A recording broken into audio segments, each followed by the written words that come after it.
After what feels like years of waiting, we finally have a breadcrumb to talk about the Switch's successor. So let's turn one new piece of information into 30 minutes of questions that will remain unanswered. This is the Good Game, Bad Game podcast.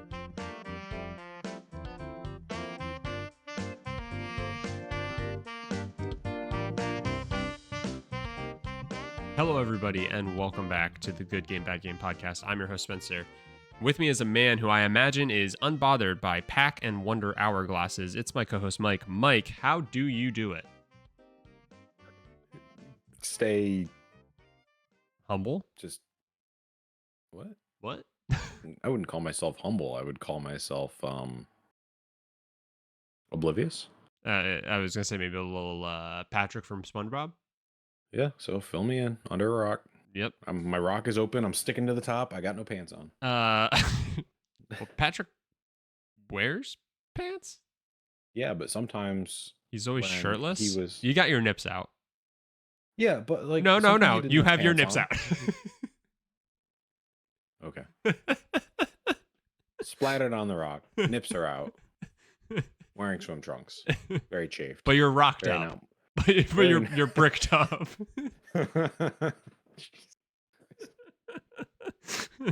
I am talking about Pokemon trading card game Pocket. How did I not know about this with my brother having a Pokemon YouTube channel? Yeah, I'm also wondering how you didn't know about this.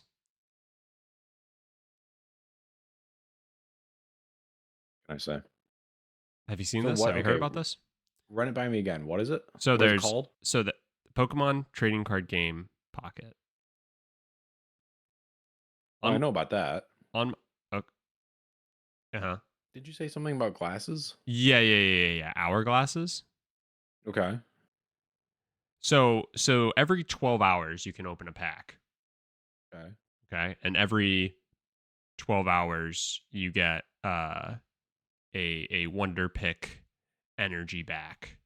But some Wonder Picks cost 3 energies. So you have a storage of 5, and it takes 12 hours to get one of those back.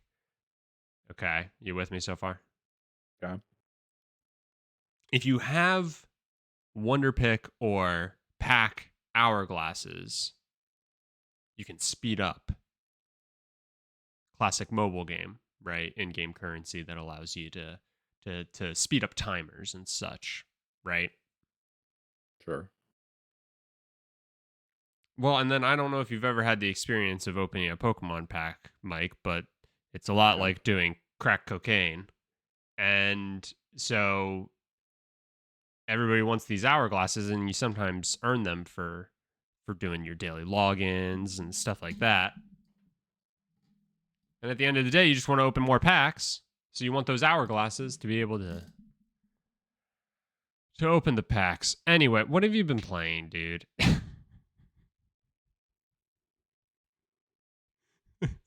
So your intro...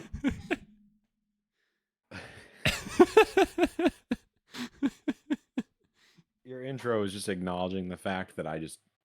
my intro was... This isn't part of my life. My intro was, you're unbothered by Pack and Wonder hourglasses. This is something that takes up 0% of your brain capacity on the day-to-day. Yeah. You could not care any less than you already do. That's true. About a thing that has no impact on your current day-to-day. Like, don't get me wrong. I like opening a good Pokemon card pack. Like, but what about bad Pokemon card packs? I mean, I can't differentiate. So, like, all I'm gonna say is, we went and got Chinese this week, and in the Chinese restaurant that we go to, they had one of those like 50-cent, push the coins in, you get a Pokemon card and a little like folded piece of cardboard. Oh yeah. You know what I mean? And I can't say no to that. Like, I know I'm just gonna get a fodder card. Yeah. But what if? But what if? But I mean, I could pay 50 cents for my mortgage. You never know. Yeah. So I couldn't resist that. As Justine just walked out the door and pretended she didn't know me.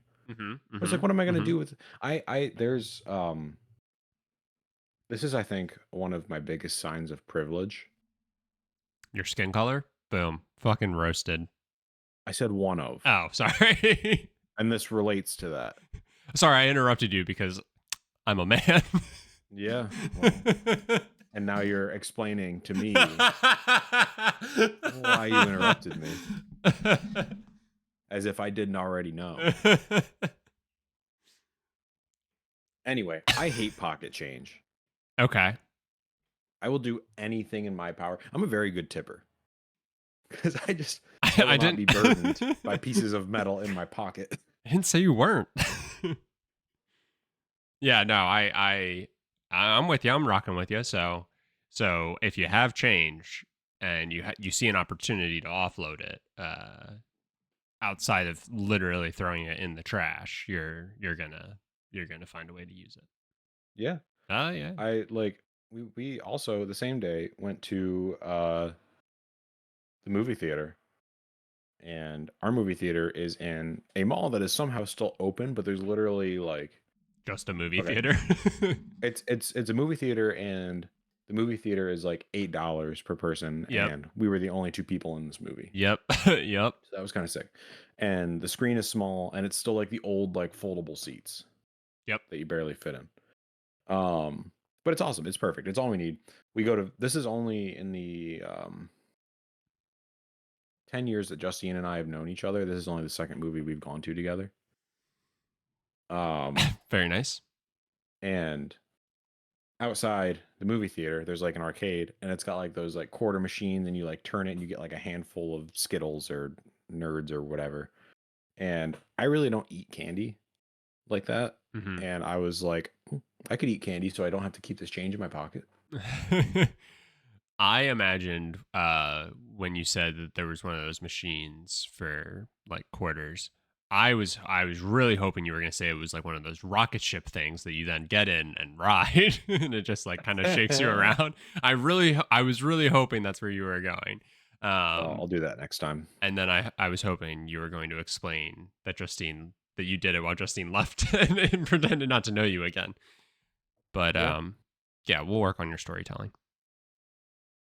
Work on my storytelling. My storytelling's fine.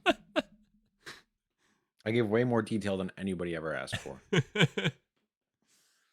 Oh, no, I totally get that. I don't think wanting to get rid of change is necessarily a sign of privilege. I think, we're all uh, so like we're such a plastic society anymore, so changes, Not in upstate New York. that's fair. I could imagine that. Okay. Can we complain about this since we really don't have much to talk about today? Can we complain about how we went from a society of everybody was going cashless to the credit card companies taking advantage of that, and Oh, now yeah. businesses saying that you need to pay an extra 4% if you don't use cash? I mean, brother, where do you want me to begin? This is going to turn into an episode of SM Soup real quick. Yeah, well, Yeah, it's very annoying. Um it is funny too that like you're right that like we had like a whole push to being like cashless and stuff. Yet I feel like I find myself cuz Shelby does like markets and stuff. I find myself constantly in like areas where most of the time like cash like is sometimes preferred and like stuff like that. So it is funny for we those same have reasons, like, right? Like where like if you're gonna charge somebody by card, like you might incur a fee and stuff, and so you want somebody to maybe pay you with cash or whatnot. yeah, we've started to have to like strategize it. So, like, if we're traveling, I just don't bother. Like, I just pay the credit card fee because I don't want to carry cash when I'm traveling. Hmm. Um, but like, if we're going into town, we've started like this uh, manifest of businesses that we know prefer cash, and we just make sure we have cash before we go there. Other than that, we just don't bother. Yeah, hey, we're just all doing the best we can do, you know. Gonna go broke eventually anyway, so Yeah, yeah. as We were might talking as well about make that trip to Niagara Falls that sooner was rather than later. that one's just for us, but I was gonna make that same joke. I love it. Same brain. Okay, seriously, what games have you been playing? Okay, we played a ton of Mario Party. Oh, a game on the Switch. Yeah. Oh. Okay. Yeah. So we did that. Um a lot of that actually. That may have been it. Oh, okay. I did play college football Okay. and I think I'm at a point where I'm good. I think I'm gonna like I did one last season and I said, I think I've played enough of this game. It's hard going, 170-1. Mm-hmm. Mm-hmm. I'm just not feeling it anymore. Um, so I think I'm gonna possibly make some space on my Xbox. Wow. Yeah. And plus my what the hell do they call it? Road to Glory Mm-hmm. character is ready to go to the NFL anyway, so I gotta make space for Madden. Gotcha. Yeah. So I was about to say this feels early, but obviously college football came out earlier than Madden normally does. So Yeah. the windows moving and whatnot makes sense. And my next question was going to be, are you just going to immediately replace it with Madden? Yeah, it's absolutely And what I'm gonna do. okay. No, that's not entirely true. Um, I I don't have Madden, and it's not on Game Pass yet. I can do like the 10-hour demo. Hmm. Um, but I'll probably just wait till it's on Game Pass. Sure. Take the holiday season, finish Star Wars, Hell yeah. get some other games done so I can get it off my Xbox. Decide if I'm gonna play Redfall or not, or if I can just delete that. Yeah, Very nice. yeah, it's something. um. Oh, sorry, I do have one more thing. I also got back into playing Gravity Rush on the Vita. Ugh.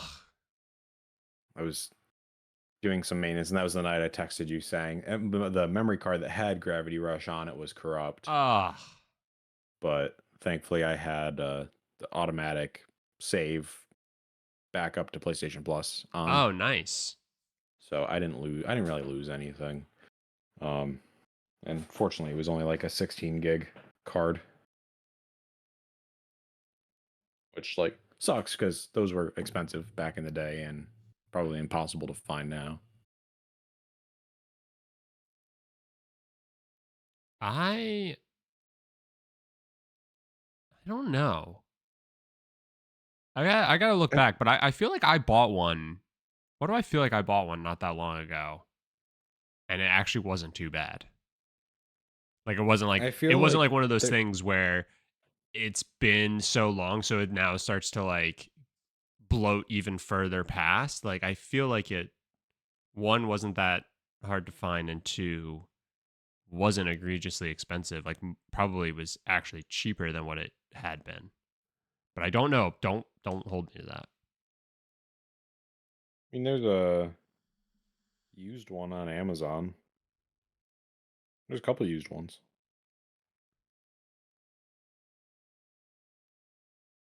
There you 16 go. gig is $35. There's a 32 gig that's $60. Yeah. Why do I feel like that actually is like probably par for what they were? I think the 16 gig was like $60. Okay. All right. So there you go. It's not terrible. Yeah, I'll probably just keep an eye out at like some retro game stores. That way, I know they're Yeah. like tested too. Yeah. No, it's definitely fair. God, love a good retro game store.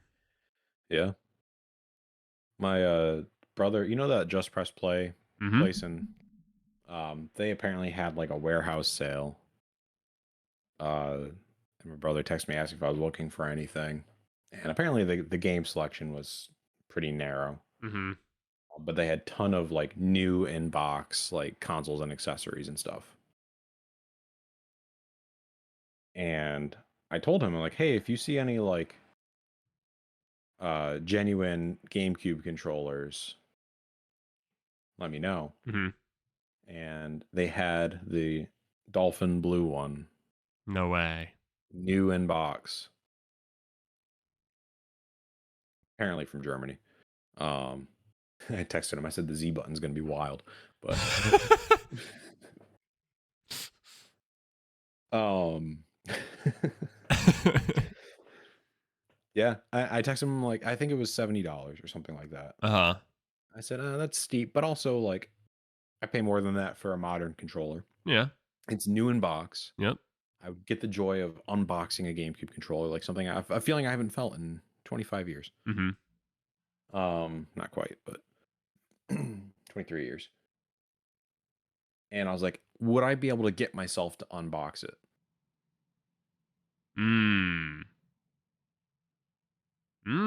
That's an interesting question when it comes to that sort of like conundrum of new in box. Yeah. Where'd you land? I thought for like 2 seconds and said, yeah, I'm past that point in my life. So I will certainly be deflowering that controller. Hell yeah. That's where my personal beliefs land on a lot of these things. More often than not, I opt to try and like steer away from new inbox because it ends up being so bloated in price, and my intentions are to play. I want to play with it. Yeah. In the creepiest way possible. Don't get me wrong.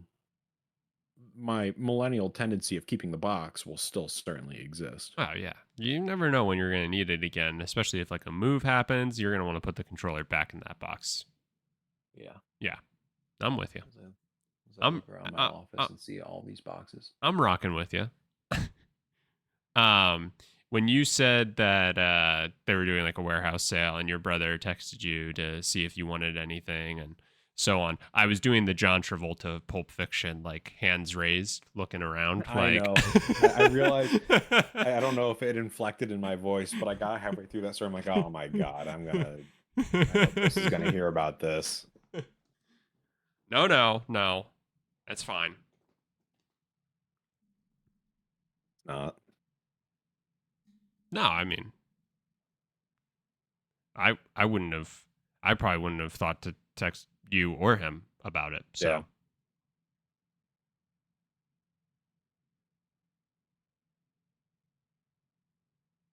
Yeah. I definitely like started kicking myself though, because I heard you in my head when he's like, "Are there any games you're looking for?" I just heard you going, "Should have made a list." Mm-hmm. Mm-hmm. You should always have a list. Yeah. Spencer's rule to finding old things: always have a list. Anytime I walk into a retro game store, actually, I don't have this right now. So the rule I'm about to give is one that I'm not following. But for a while there, I always had a game that I was looking for. That it was like this: if I find this game without fail, well, obviously, like if I'm looking at like if it's a cartridge and I'm looking at it and it doesn't look up to snuff, then. But like otherwise, all the other things equal, like I will buy this game if I find it, right? Yeah. I actually don't have a game like that right now. But I also don't have like there are a couple games that I'm like on the lookout for that are like kind of egregious on like online retailers and stuff, but or like eBay and like those sites. But but nothing that I'm like like this is a must right now. So take that rule and throw it out the window. But like sorry, go ahead. No, I was gonna say for the longest time, like Pokemon Pinball for the Game Boy Advance was the game. Like, now it's not like an like I mean, it was like $40 probably. So I guess egregious by like the standards of that's probably what you would have paid for it new when it first released. Mm-hmm. But like, I'm not even saying that like it has to be something that's like $1,000, but it's just like this game has been very difficult to find. This is the one I'm looking for, and when I finally saw it, it's like immediate. Like let me look at it, and I'm buying it. Yeah. That game was on my list too. But then that ended up being a Wii U buy for me. Oh, yeah. Which is a great decision. Good game. Yeah, great game. But yeah. Always should have a list because you never know when somebody's gonna text you and say, "I'm at a warehouse sale." Any games you're looking for? Yeah. Yep. I would have had a full blown Google sheet to send to Chris. And you have like, I think you showed me your list once. You have like average online prices with it too, right? Yep. Yeah, Yep. that's smart. So like basically the price that I'm looking for the store to hopefully beat. And then I mean, depending like if it's like, you know, a game that's like $20 and the store I'm at has it for 22, it's like, yeah, I'll just go ahead and eat those Right. $2, like whatever. But yeah, especially for games where it's like Chrono Trigger and games that are online are like going to be $300. It's like I'm looking for them to come down a bit. But yeah, I'm a loser. Any other games that you got up to? No. Still enjoying the new Mario Party? Yeah, it's great. There's lots of stuff to do. Like Yeah. yesterday, there's like this paratrooper flying or Koopa's paratrooper school, something or other. Yep. Yeah, basically you use the controllers to like motion fly, and we did that and had a lot of fun. My shoulders are killing me today. It's good stuff. Yeah. My brother was visiting and we played he brought it with him. And we did a 30 turn game, which was a lot of fun. And we did it specifically on the racetrack map. Yeah. It's a fun one. That map is a lot of fun. Big fan. That one's good for doing that many rounds too. Yes, agreed. I feel like that one you want to do a lot of rounds. Like I feel like Yeah. that one would not be as fun with just like 10 rounds. Um but also maybe, I don't know. But yeah, that was a lot of fun. And then like looking at the stats afterwards, like I averaged I averaged just under an item used per turn because literally like the first roll I had, I obviously didn't use an item and maybe I didn't get an item either. And then like that map you get those like mushroom ticket things left and right. And so I was just using those the entire time, just constantly adding 5 to my roll. It was really funny to see. One of us, I can't remember if it was my brother or I think it was either my brother or Shelby, but I could be wrong. Regardless, one of us averaged over 10 spaces moved per turn. Like somebody at the end of it had moved 311 spaces, I think. Oh my God. And like 30 turns on a normal dice, you can only get up to a 10. So like the max you could do is 300, but like that's how much you use items and like triple dice blocks and stuff like that on that map. So that was like really fun to look at all those numbers and stuff. And yeah, just reaffirm too, like how like really solid this Mario Party is for me. Yeah, we've been really enjoying it, and um Justine, being the completionist that she is, like has been playing it without me Oh, really? because she wants to get the new levels. So now we're at the point where we're not even playing it on my account anymore because she's got one more level than I do, and That's so funny. it's not. It's not. No, it is. She played it's called like Bowser Bash or something like that. I don't know if you played that game mode. I haven't. No, we didn't play. I haven't played any of the like different game modes outside of literally just regular party mode for this new one. Okay. There's this game mode where you have to like work with a bunch. It's like every character in the game, and there are like bombs that get dropped in boxes, and you have to go like break the boxes, bring the bombs back to a cannon. You have to get to like 20 before it'll fire, Okay. and you're fighting Bowser. And there's like mini games in between and such, whatever. But there's an online mode to it, and Justine was playing that last night with people.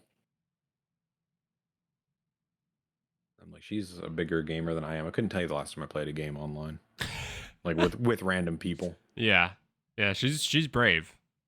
Yeah. I'll say that much. Yep. That's really funny. Well, I guess while we're talking about Nintendo's newest hit, we should start talking about the one confirmed piece of information we have for the Switch's successor. Shall we? Yeah. Um Guess we should. so Nintendo had corporate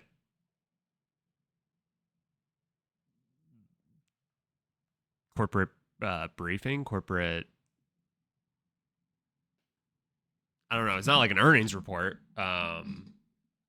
But basically they dove into like the future outlook of Nintendo and the console market and stuff like that. And the one thing that we have confirmed is that Nintendo Switch software will also be playable on the successor to the Nintendo Switch. Something that I think we've kind of just assumed would be the case. I don't think we had ever like had that confirmed for sure. The one thing that I find interesting is that, or the one thing that I'm curious about is, does that include cartridges? Like, will it be the same system? In terms of like physical software. So like, will it be, will it just be the same cartridges, or like, I guess similar to the 3DS versus the DS, where they were both cartridges, obviously different to an extent, so that you could only play DS or 3DS cartridges on a 3DS, but you could still play a DS on either. So is it going to be a system sort of like that? That's one question that I'm kind of left with. I'm assuming that is the case, but at the very least, any digital software, it will be backwards compatible in that sense, at the very least, and it will just remain to be seen if it will also be for physical.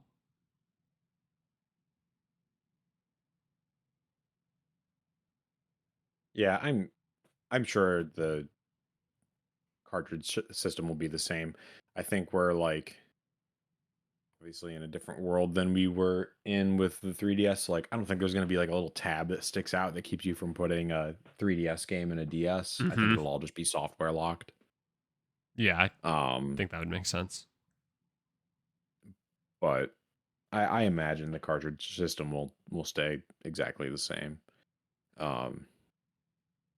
I personally don't care because I only have like 3 physical games for Switch. The rest are digital. So as long as the digital works, I'm fine. Yeah, But I'm the obviously, inverse. I got into the Switch ecosystem a little late. Sure. Yeah,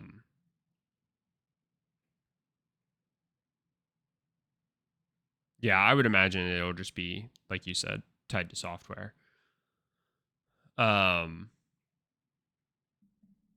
it does bring up the interesting, like, sort of conundrum of the current media, landscape, because obviously, like, there has been a heavy push towards digital. So, again, not that I think Nintendo would go the route of like just not even offering a place to put, the physical disc or in their case cartridge, right? Um, but again, with so many things kind of leading that direction of just like an all digital, um, all cashless, society, if you Mm-hmm. will, uh, that is something that I, kind of hovered on that point a little bit, whether or not it was necessary. I also found it interesting on the future outlook tab. They touch on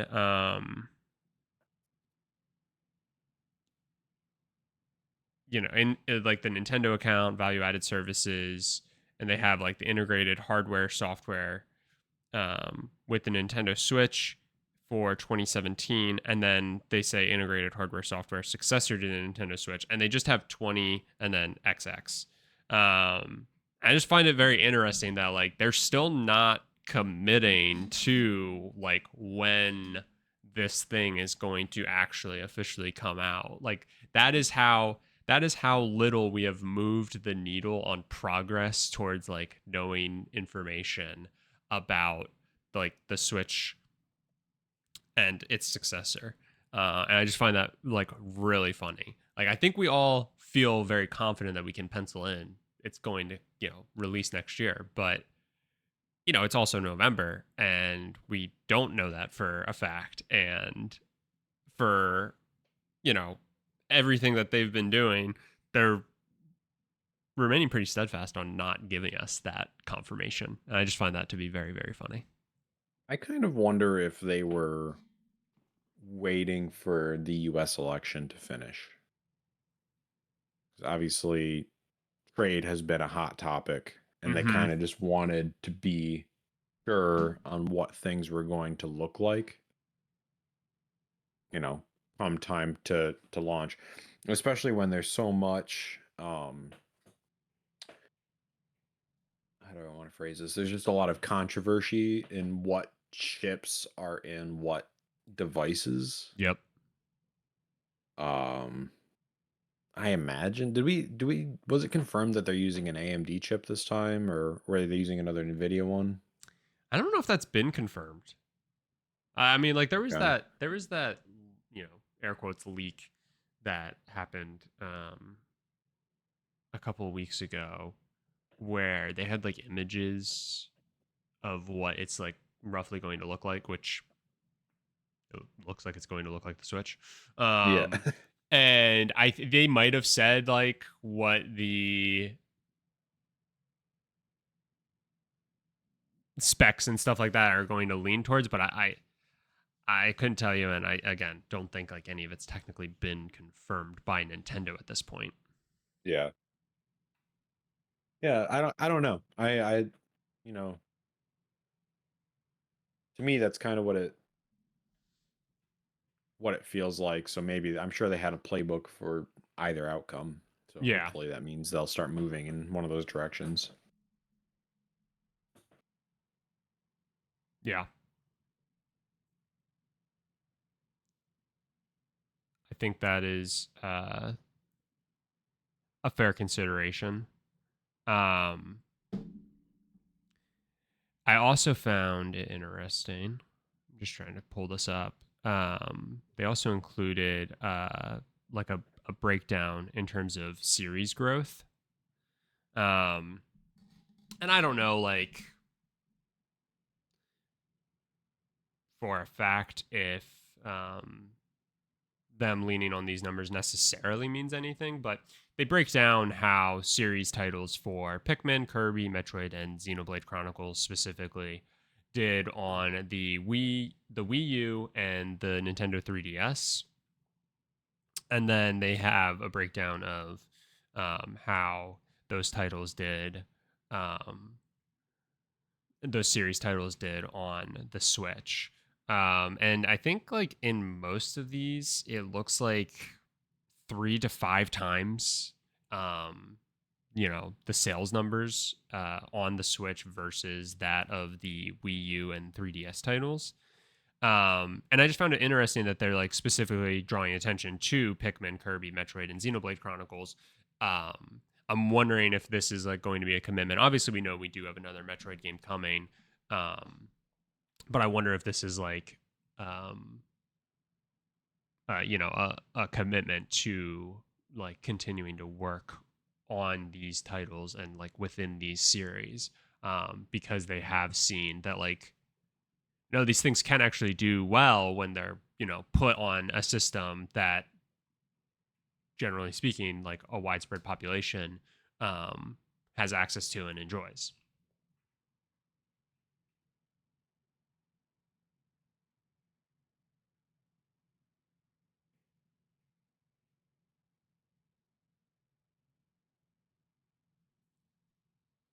Pause for effect. I just thought that was interesting. Yeah, no, it is super interesting. Like, and I think like, I think this is all stuff that kind of helps to reiterate just how strong the Switch is and how like really how much Nintendo is going to be able to take away from the success of the Switch. Like talk about just a complete and like utter revival. And like there's still a piece of me in the back of my head that thinks that whatever the successor to the Switch is could fall flat by especially by Nintendo standards, by like current day standards and stuff like that. And I think that's a shame. Yeah. But like again, I think they have a lot to take away from the Switch, and I think like Nintendo's like long-standing and like um ability to move forward, like everything has to do with like the Switch and how well it did. Yeah, and sorry, I don't know if you alluded to this when you were talking, but it does kind of feel like the Switch 2 is going to be an enthusiast device. It does feel that way a little bit. Like the Switch is going to be good enough for most people for a long time, just like the Wii was. Right. So like, yeah, I kind of I'm in the same boat, and I'm glad there's an update. I think it's needed just from a hardware standpoint. And like I said, the in previous episodes, the processor that they're using in the Switch is over 10 years old. Mm-hmm. Um, but I just don't think it's going to be a compelling enough change for most people. No, I think that's totally fair. Um, For us, we've been talking about getting another Switch for basically since we had got our first one. yeah. And so now we're just at the point where we're just going to hold off until this comes out. Unless it's more than a year from now. And we might not. I was gonna say which it might be. I mean, there's a lot to dive into, so I definitely would recommend people like if you want to read through, the current state of Nintendo Switch and everything that they're saying. I mean, there's a lot to really unpack. Like, um, I'm assuming it was pulled from this, but maybe it wasn't. But I think I saw somewhere that uh like this the Smash Bros game that's on Switch like eclipsed 35 million units sold, which is like a record for a fighting game. Probably one that'll never be sniffed, honestly, because it's just that's insane numbers for a fighting game. But one thing we were talking about the timing of when they're going to announce, and there is literally a page in this that talks about new Nintendo products for the holiday season. And I don't want to discredit that could be a huge reason as to why they are going to hold off on,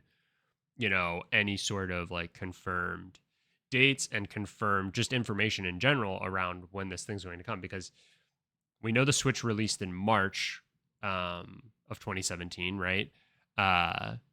If you told somebody right now that the Switch 2 is coming out in March, and they were planning on buying a Switch for like Christmas, right? Or for during the holiday season, what, reason do they have to follow through on that and not just wait 3 months? But like you're also Right. saying if it's going to be over a year, somebody might still be inclined. So like I do think like that's also something to kind of, consider with like the secrecy, if you will, around it.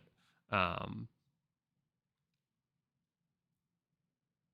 and it's just insane. Like we've talked about it. The runway that the Switch has had in terms of like landing this generation and then you know transitioning into this next one has been way longer than I think any of us could have possibly predicted. In terms of like the quality of games and specifically the series that they're touching. These long-standing series that Nintendo has had that they're touching and pushing out. Um, you know, while we're still on the Switch generation is just kind of absurd. Yeah. I mean it feels like a classic console generation. It's going on 10 years. There has been like consistently good games, and it's not like the games coming to Switch are, just ship it, we'll patch it in a year. Mm-hmm. I don't know. Justine and I have talked about it. We have the Xbox. I didn't get the PS5 yet, but that's a hard battle too because I really just want to play Spider-Man. Right.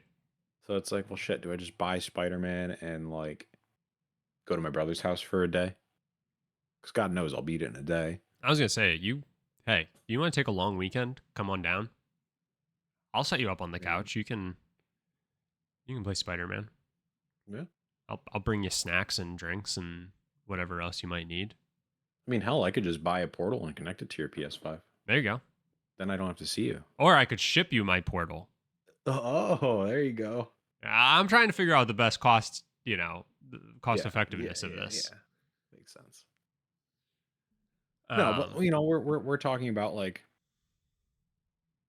what is it going to look like? And like I know I'll probably get the next generation either PlayStation or Xbox, and hopefully we're more than 2 years from that, but I don't know. Um, but we have just gotten to the point where like the Switch is just it's enough. mhm. So, I don't know.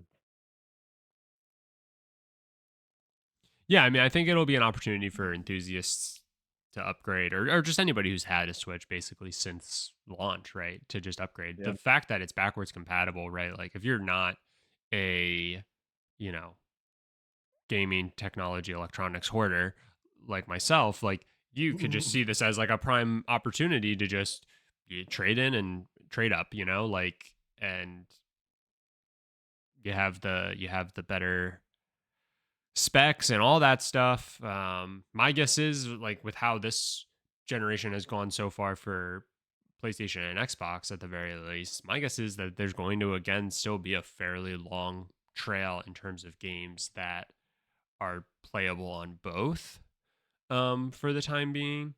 Um I don't really know why there would necessarily be a need to make a game only switch to, but we'll see obviously. And like as a means to move units, as is always the case. But like I feel like that was the thing with the 3DS, right? Like the 3DS came out and it was like immediately this game is only playable on 3DS. Um, Yeah. Well, there was only one for a while. It was like Xenoblade Chronicles, wasn't it? yeah, So maybe they'll do something similar. yeah. And But again, like yeah, I I think I they think that will, but I think when it comes to like other games too, like maybe it'll be like a first party, right? Like all first party games will from a certain date on, like mid next year or late next year, or hell, even when the Switch comes out, when the Switch 2 comes out, whenever that may be, right? Like that could be the hard line for like first party titles, and from here on out, there you have to have the successor to be able to play them. But I don't know. I kind of have like a feeling that the primary games that are going to be like that are third party.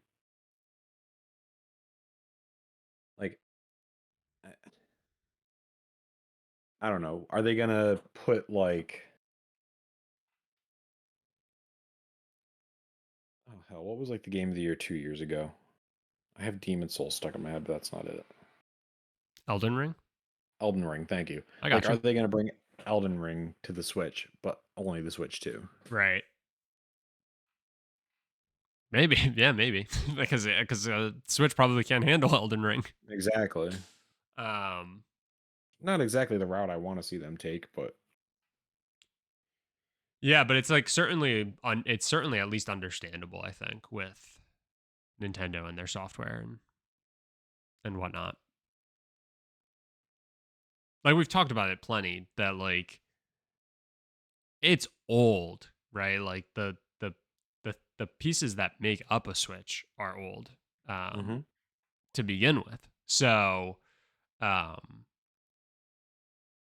obviously the further and further we move, the harder and harder it gets to like develop a game that you're developing for a PS5, that you're developing for an Xbox Series, and then finding a way to get it to still also play on the Switch, I mean, that's why so many games take extra time to finally have like a Switch version. So, Right. Right.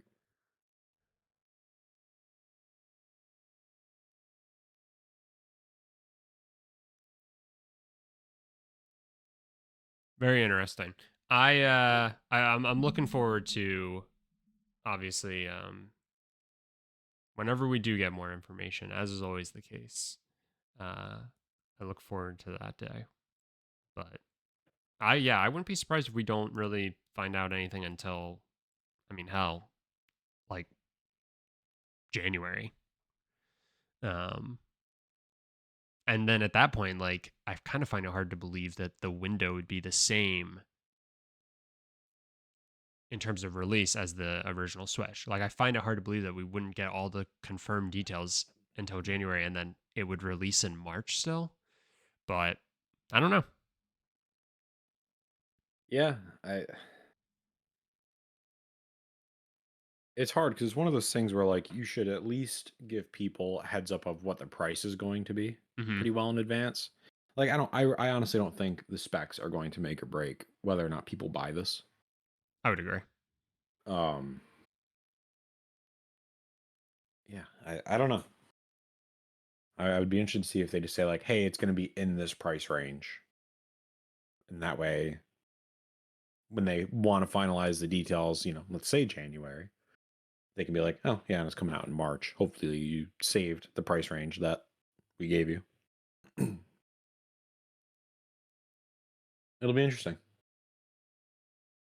Hardware's weird right now. Because It aren't we is. supposed to get like an Xbox revision in December too? And we know nothing about that. Yeah.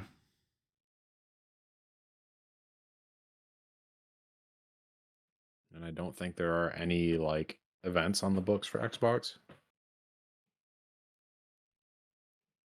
No, I would imagine we don't have much else until basically the Game Awards at this point. Hmm.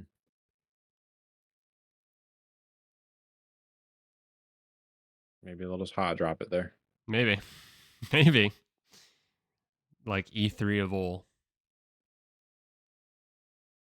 Um Yeah, there's a lot of good stuff in the in the Nintendo, what did they call it? I mean, it was a financial results corporate management policy briefing. So, oh yeah, cuz literally the first thing is net sales, and but then everything else is fun graphs and like great images and a lot of stuff to dive into. That if you care even a little bit about Nintendo, I think just looking at all that they've been able to do with the Switch is just fucking insane, dude. It's really cool. So I would recommend diving into it. And if you're a graphs, numbers, images nerd, you'll go crazy in there for all 59 pages or whatever it is. So, anything else you have on the Switch? Nope. Final prediction. When do we get information? Give me a date. Come on. A date? Yeah, give me a date.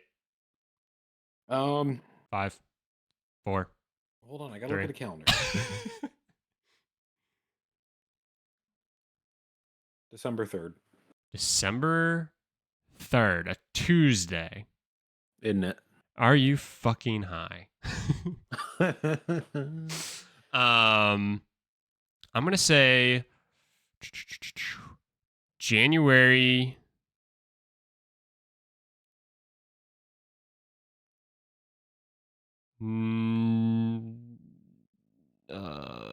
This is always weird. It's always tough with you can't say January 2nd. It's too close to the new year. I'm going to say January 9th, the first Thursday that isn't the 2nd. First Thursday of January that isn't literally right after New Year's. So I'm gonna say it's gonna just go into the new year that we finally get information. And then release date? 5, 4. I gotta look at a calendar. I just like applying a little pressure.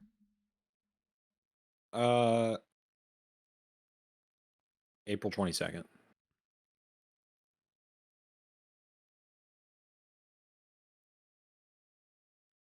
Okay, I like it. I'm gonna say July 17th, and they confirmed that GTA 6 is going to be playable on the console at launch as a timed exclusive. Yeah. Could you imagine?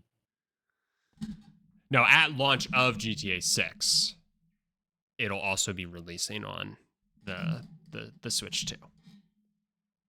Gotcha. That would be batch if they managed to get a timed exclusive. Like, oh yeah, the window for GTA 6 actually moved up.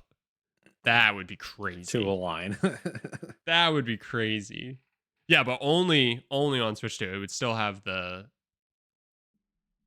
for the rest of the consoles. It would be later that year. That'd be crazy. Yeah. Honestly, I'd be kind of here for it. Yeah, it'd be cool. Like flex. All right, flex a little bit. You got this, Nintendo. Nintendo just completely rebrands to like not your kid's Nintendo anymore. Bring back the Virtual Boy. Yeah, baby.